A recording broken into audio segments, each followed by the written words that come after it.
তোমাদের সকলকে জানাই শুভ দোল পূর্ণিমার অনেক অনেক শুভেচ্ছা এবং হ্যাপি হোলি। আশা করছি তোমরা অনেক খুব খুব খুব দোল খেলেছো। আজকেও অনেকে হোলি খেলবে, তাই জন্য হ্যাপি হোলি। তো দোলের দিন ভোরবেলা আমি একটু বেরিয়েছিলাম, সেই ভ্লগটা তোমরা এর পরের ভ্লগে দেখতে পাবে।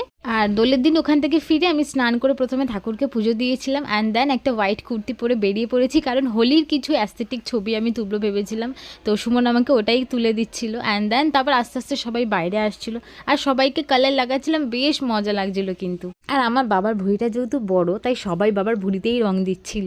আমি তো বাবাকে উড়িয়ে উড়িয়ে রং দিচ্ছি, আমি সবাইকেই প্রায় উড়িয়ে উড়িয়ে রং দিয়েছি। অ্যাস্থেটিক হোলি কিন্তু বেশ আমরা খেলেছিলাম, কিন্তু সেই অ্যাস্থেটিকটা আমরা বেশিক্ষণ ধরে রাখতে পারিনি। দেখতেই পাবে কেন, আমি তো সুমনকে যত বেরিয়েছি তত রং দিয়েছি, ঘুরে ঘুরে আসছি আর ওকে শুধু রং মাখিয়েছি, পুরো ভূত করে দিয়েছিলাম আমি ওকে। ও যে আমাকে রং দেয়নি এমনটা কিন্তু না, ও বেশ রং দিয়েছে, সবাই সবাইকে রং দিয়েছে, কিন্তু প্রথম প্রথম একটুখানি অ্যাস্থেটিকটা বজায় রেখে আমরা খেলছিলাম যাতে ছবিগুলো একটু ভালো আসে, তারপরে আসল হোলি দেখাবো আর কি। তো এই যে আমার মাকে দিয়েছি, সুদীপকে দিয়েছি, ওর তো চুলে পুরো ভর্তি হয়ে গেছিলো কিছুটা, আমি আরও ভালো করে করে ওকে দেখাচ্ছি। আর এখানে সবাই সবাইকে একটুখানি করে রং মাখাচ্ছে, রাস্তায় তো চারিদিক পুরো কালারফুল হয়ে গেছিলো, এই জন্য আমার হোলি এত ভালো লাগে। আর সবাই বেশ সুন্দর সুন্দর করে করে কালার দিচ্ছিলো, এই যে দেখতেই পাচ্ছ। কিন্তু যে বললাম অ্যাস্থেটিকটা বেশিক্ষণ ধরে রাখা গেল না, তবে হ্যাঁ আমরা ওই খানিকটা হোলি খেলে সবাই মিলে বেশ অনেক সুন্দর সুন্দর পিকচার্স নিয়েছি, যেটা তোমরা আমার ইনস্টা আইডিতে দেখতে পাবে। আমি ফার্স্ট কমেন্টে ইনস্টা আইডিটা পিন করে দেবো, একবার দেখো পিকচার্সগুলো।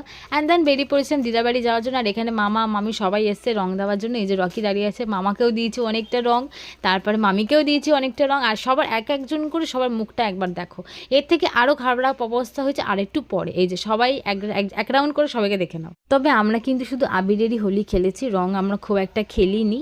আর এখানে সবাই আমরা বাইরে বেরিয়ে দাঁড়িয়েছি, কারণ বাড়ির দিকে যাব, অনেকক্ষণ হয়েছে দিদার বাড়িতে এসেছি, সবাইকে কালার দিয়েছি, বেরিয়ে পড়েছি বাইকটা নিয়ে। আর সেই সময়তে আমার মামা এসছে, পুরো বস্তা ধরে, যে দেখতে পাচ্ছ পুরো বস্তা ধরে আর কি আমার মাথায় দিয়েছে, পুরো চাক চাক করে ধরে, তার মধ্যে দিয়েছিল পুরো অরেঞ্জ কালার, মুখটার অবস্থা জাস্ট দেখবে। তো আস্তে আস্তে আমরা সবাই পুরো অরেঞ্জ আর সি গ্রিন হয়ে গেছিলাম, এই যে দেখতেই পাচ্ছ, কারণ আমরা অনেক অনেক করে সি গ্রিন আর অরেঞ্জ কালার মেখেছিলাম, বস্তা বস্তা করে মাখিয়েছিল, তো সেই জন্যই সবাই সেম অ্যাকচুয়ালি। তারপর ওখান থেকে গেছিলাম সুমনের বাড়িতে, কারণ ওর বাবা মাকেও কালার দেবো। তো আর একটা এখানে বেলুন ছিল, ওটা আমি একজনকে ছুঁড়ে মারবো বলে নিয়েছিলাম, সেটা করেও ছিলাম। সুমনের বাড়িতে গিয়ে আমি প্রথমে একটু ডাব খেলাম, তারপর ওখানেও সবাইকে কালার ফালার দিলাম। আর এখানে আমি বসে আছি আর এবারে স্নান করবো, তো চলো স্নানটা আমি সেরিয়ে নিয়েছি। আর কালারগুলো কিন্তু বেশ উঠে গেছে, কারণ শুধু আবিরে হোলি খেলেছিলাম, রং দিয়ে আমি হোলি খেলিনি। আর যেহেতু এবারে গ্রহণ আছে সেই জন্যই আমরা তাড়াতাড়ি করছি, নাহলে আরও অনেক কিছু দেখতে পেতে তোমরা, নাচ গান সব কিছু। যেহেতু গ্রহণ আছে তাই তাড়াতাড়ি সব কিছু সেরে নেওয়া হয়েছিল এবারে। সো হ্যাঁ, তোমার সাথে দেখা হচ্ছে নেক্সট ব্লগে, বাই।